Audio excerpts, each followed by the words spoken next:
Assalamualaikum warahmatullahi wabarakatuh. Terima kasih untuk teman-teman yang sudah bertanya pada kami. Kebetulan kali ini saya mau podcast dari satu pertanyaan. Ya, langsung saja saya bacakan pertanyaannya. Jadi begini Kak, beberapa minggu lalu saya baru bergabung di grup Telegram Rumi Institute. Dan saya baru membaca beberapa kaidah, di antaranya kaidah ke-29. Takdir bukan berarti jalan hidup kita telah ditentukan sebelumnya. Di situ saya merasa pertanyaan tersebut bisa saya pahami di kehidupan saya. Namun yang bikin saya bingung, kadang banyak orang yang mengatakan seperti, jika Allah belum berkehendak, kita bisa apa?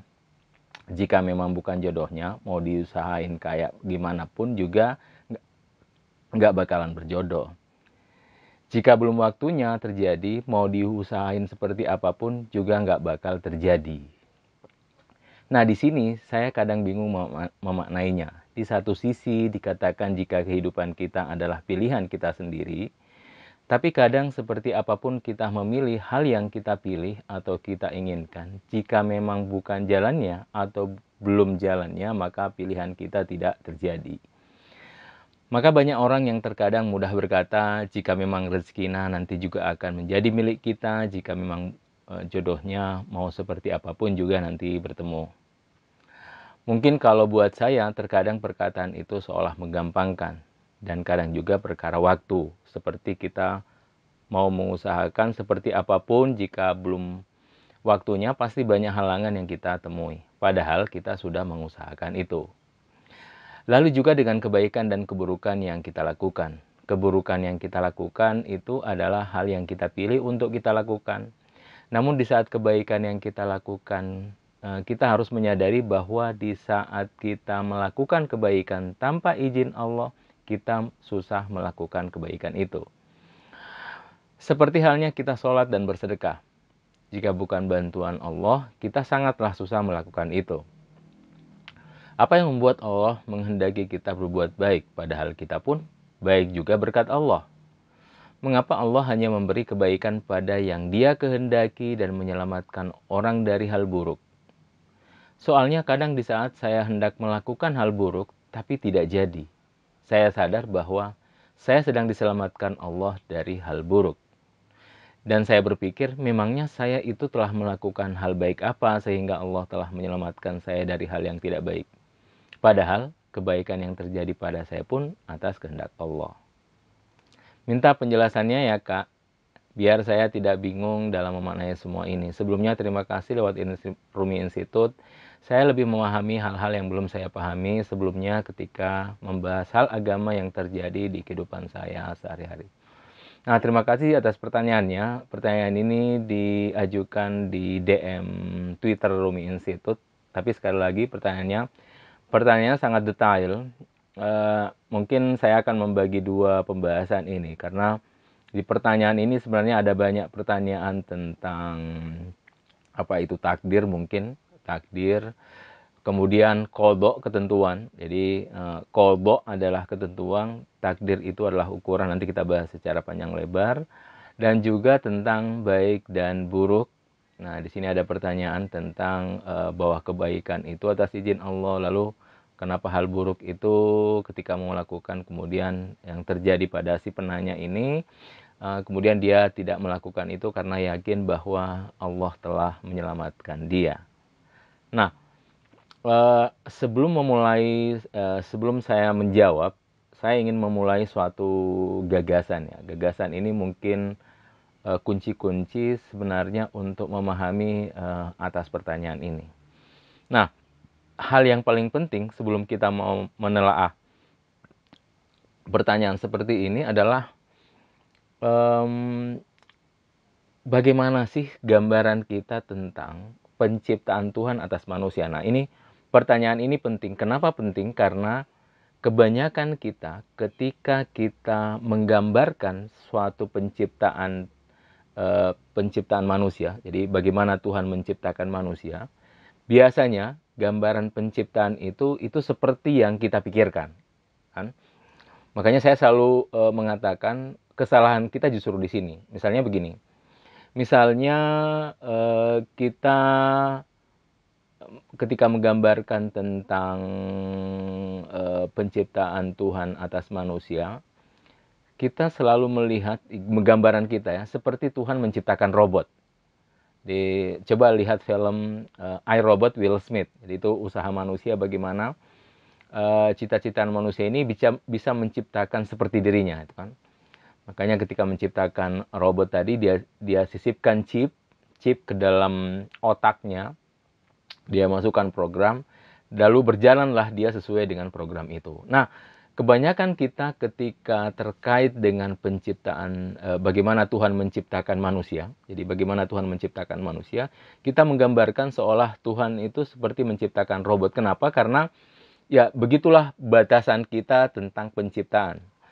Jadi kalau bagaimana batasan manusia tentang penciptaan atas dirinya, itu persis seperti kita menciptakan robot. Jadi ada seperti dalam film I, Robot itu Will Smith, itu seperti dia menciptakan robot, memasukkan chip, kemudian program, dan dia berjalan seperti itu. Nah, berdasarkan ini, kita membandingkan tentang penciptaan Tuhan. Nah, jadi seolah-olah di alam ruh sana sebelum kita diturunkan ke bumi, Tuhan sudah menitipkan chip tadi dan manusia tidak akan keluar dari rel chip yang Tuhan berikan itu. Nah, artinya begini, memang kebanyakan kita, karena kita punya batasan ya sebagai makhluk, makanya kita menggambarkan Tuhan itu hampir sama dengan diri kita. Termasuk dalam hal penciptaan. Nah, padahal kita sedang membahas tentang Tuhan yang melampaui segala hal. Dia tak terbatas, tak terhingga, hadir dalam segala realitas, di luar dari segala realitas, kan? Dia absolut. Nah, kalau kita punya gagasan seperti ini, otomatis kita mesti hati-hati ketika kita ingin menyematkan suatu sifat kepada Tuhan, termasuk tentang penciptaan ini. Oke. Nah, misalnya tadi, karena memang gambaran kita seperti penciptaan manusia seperti robot tadi yang disisipkan chip, makanya secara otomatis pasti kita akan menggambarkan seperti itu, bahwa semua sudah ditentukan. Makanya saya selalu kritik ya, misalnya ketika orang mengatakan Tuhan sudah menentukan 3 hal gitu, jodoh, jadi perjodohan, kematian, dan rezeki, seperti itu. Nah, pertanyaan saya, kenapa nggak sekalian gitu, kenapa 3 itu kan? Kenapa harus 3 dan kenapa selain 3 tidak ditakdirkan seperti itu. Nah, makanya ini suatu pertanyaan-pertanyaan yang memang menggelisahkan dan mungkin menjadi pertanyaan sebagian orang. Oleh karena itu harus kita pahaminya. Ini kata kunci ya. Khusus tentang takdir, harus kita pahami bahwa seperti ini kata kunci. Apa yang Tuhan tuliskan di Lauhil Mahfuz yang disebut dengan ketentuan tadi, qada, itu adalah sesuai dengan pilihan kita. Nah, itu kata kunci. Jadi saya ulangi, apa yang Tuhan tentukan itu juga pilihan kita. Nah, sehingga di sini mungkin jadi pertanyaan, kok bisa begitu?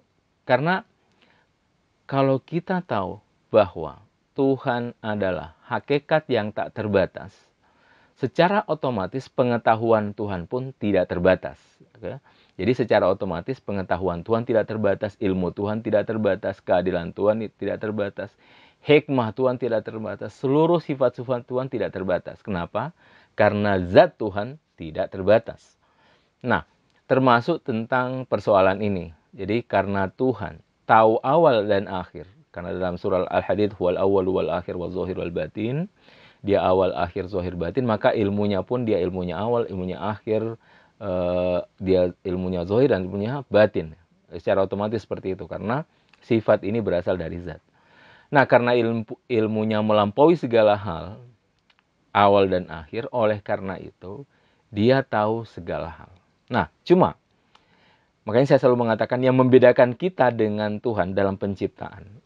Kalau kita menciptakan robot ya, dan Tuhan, kalau kita kan tidak keluar dari menitipkan chip tadi. Cuma yang luar biasa dari penciptaan ilahi ini adalah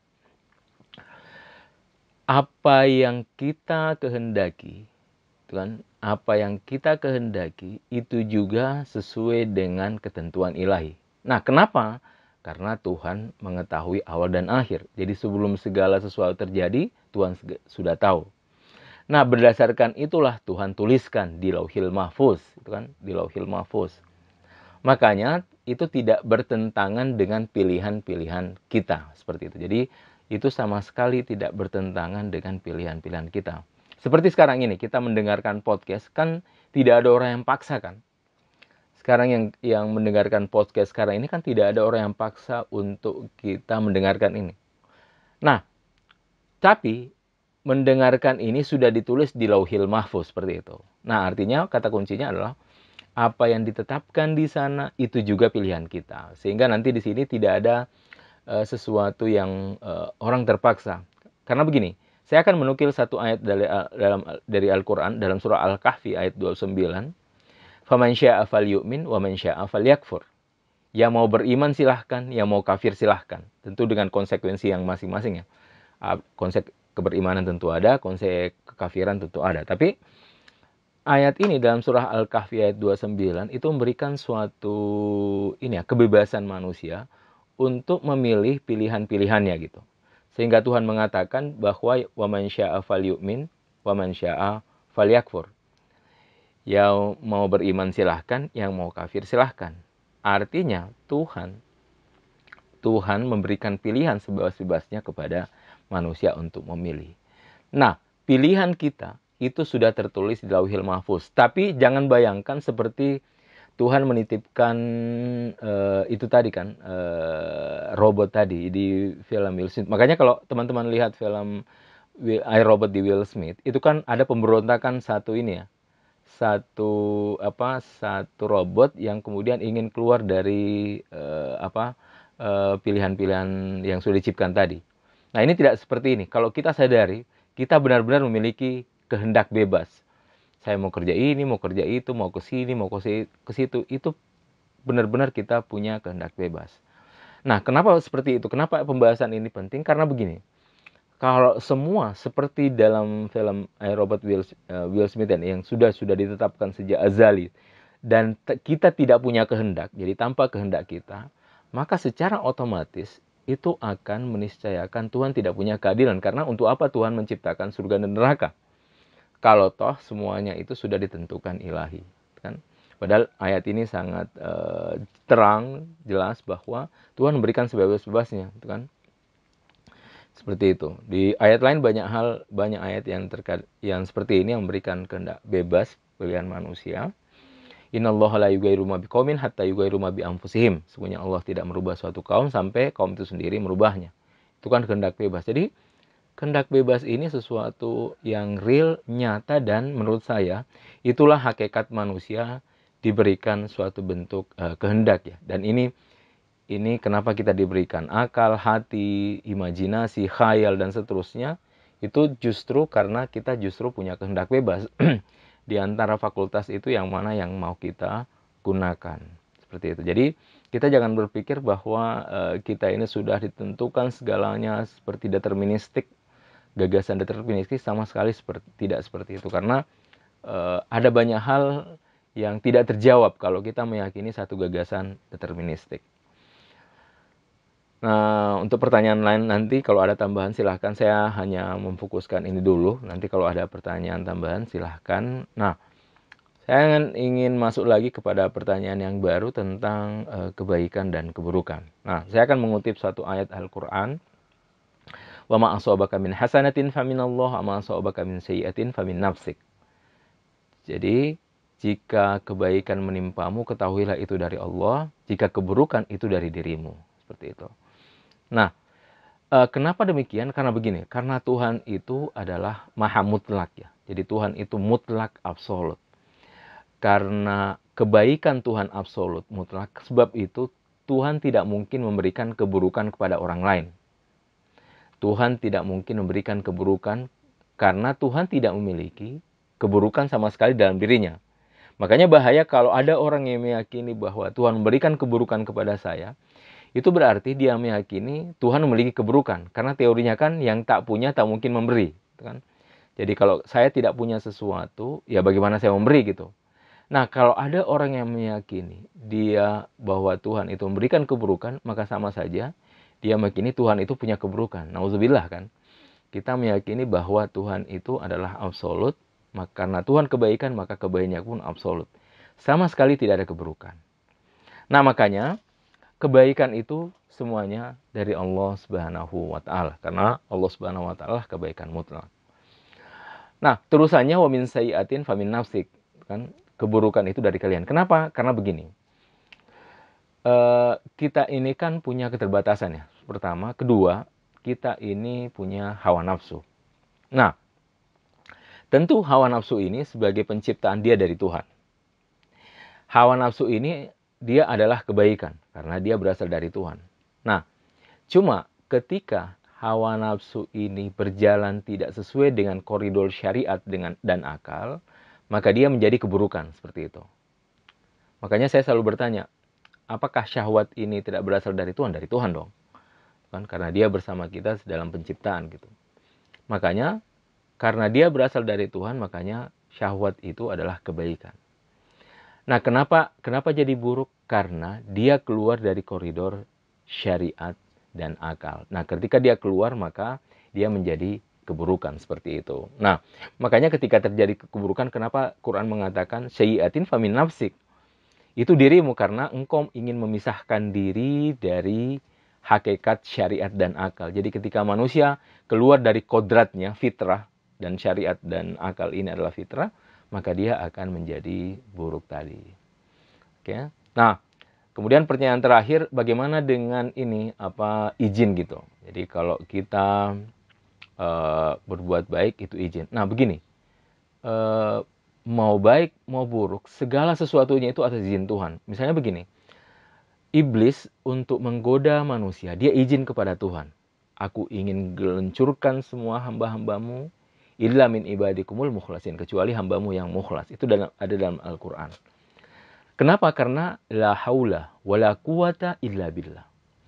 Jadi tidak ada kekuatan kecuali semuanya dari Allah Subhanahu wa taala. Mungkin ini akan ada pertanyaan yang baru, tidak apa-apa. Tapi saya ringkas saja bahwa segala sesuatu itu pasti berdasarkan kuasa ilahi. Karena kalau ada sesuatu di luar kuasa ilahi, berarti dia meyakini ada sesuatu selain Tuhan. Kan? Ada sesuatu selain Tuhan yang memberikan kuasa. Oleh sebab itu, kalau kekuatan itu pasti atas izin ilahi. Cuma izin ini kehendak saya seperti itu. Jadi izin itu kehendak saya. Mau baik mau buruk itu kehendak saya. Tapi saya tidak mungkin melangkah tanpa kekuatan ilahi. Itu kan? Kenapa? Karena la haula wala quwata illa billah. Tidak ada suatu pun kekuatan selain dari Allah Subhanahu wa taala. Nah, tapi karena itu semua dari kehendak saya, kebebasan saya, makanya saya yang harus bertanggung jawab dalam hal tersebut. Saya ucapkan terima kasih banyak atas pertanyaannya. Saya Muhammad Nur Jabir. Waalaikumsalam warahmatullahi wabarakatuh.